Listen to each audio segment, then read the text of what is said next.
የፍትህ ሚኒስትሯ ሐና አርአያ ስላሴ ከትናንት በፊት ለምክር ቤት አባላት የሰጡት ምላሽ የአማራ ተወላጅ ፖለቲከኞችና ጋዜጠኞች ሊፈቱ እንደማይችሉ አሳይቷል። ሰሞኑን እነ ክርስቲያን ታደለ፣ ዶክተር ካሳ ተሻገር፣ አቶ ዮሐንስ ቦያለው፣ መስከረም አበራና ሌሎችም ከፋኖ ጋር ግንኙነት አላቸው ተብለው የታሰሩ አማሮች ከበዓል በፊት ሊፈቱ እንደሆነ ሲወራ ነበር። የፍትህ ሚኒስትሯ ግን ካቢኔ ተወካይ አማሮች መች ነው የሚፈቱት የሚል ለቀረበላቸው ጥያቄ ወንጀል ያልሰራ አይታሰርም፣ ስለዚህም የክስ ሂደቱ ይቀጥላል ሲሉ ተደምጧል። በእስር ቤት ውስጥ አምባጓሮ የሚፈጥሩ አለፍ ሲልም ለማምለጥ የሚሞክሩ እስረኞች እንዳሉም ተናግሯል። ይህ የሚኒስትሯ ክስ እስረኞቹ በማረሚያ ቤቱ ውስጥም በመንግስት ላይ ጫና እየፈጠሩ ነው የሚል ነው። የአማራ ቴሌቪዥን ጋዜጠኛ የነበረው አያሌው መንበር በነ ክርስቲያን መፈታት ጉዳይ ደጋግሞ ጽፏል። እስረኞቹ ሊፈቱ የይቅርታ ቅጽ እየሞሉ መሆኑን ከማንም ቀድሞ የጻፈ እሱ ነው። ከሁለት ቀን በፊት የሚከተለውን መረጃ አጋርቶ ነበር።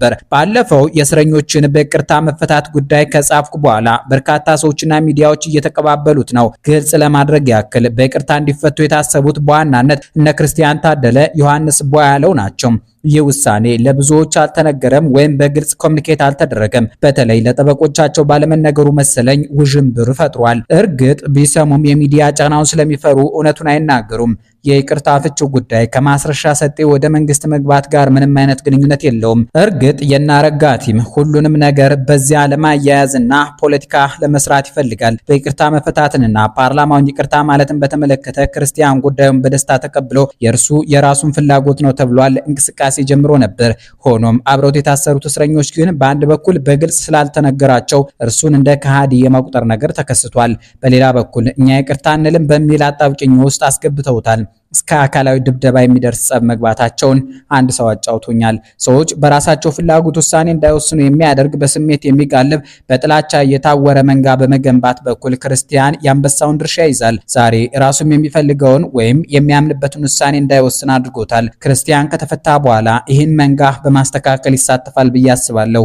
የይቅርታው ጉዳይ በመንግስት ግልበጣ ላይ ወይም መፈንቅለ መንግስት ሙከራ ስራ ሲሰሩ የተገኙትን እንደማይጨምር መረጃውን በወቅቱ ያደረሰኝ ሰው ነግሮኛል። መንግስት ክሱን መፈንቅለ መንግስት ያላለበት ምክንያት አቅም አለኝ ማንም አይሞክረኝም ለማለት እንጂ ተጨባጭ ማስረጃ ነበረው። የሆነው ሆኖ ኢትዮጵያ እርቅ ያስፈልጋታል፣ የሽግግር ፍትህ ያስፈልጋታል። ከምንም በላይ ልክ እንደነ ጆን ዳንኤል ተጸጽቻለሁ፣ ተሳስቻለሁ የሚል ማህበረሰብን መፍጠር የሚያስችል የህግ ስርዓት ያስፈልጋታል። ክርስቲያንም ሆነ ሌሎች አውቀውም ይሁን ሳያውቁት ላጠፉት ጥፋት ከተጸጸቱ መፈታት ቸው ትክክል ነው ብዬ አምናለሁ።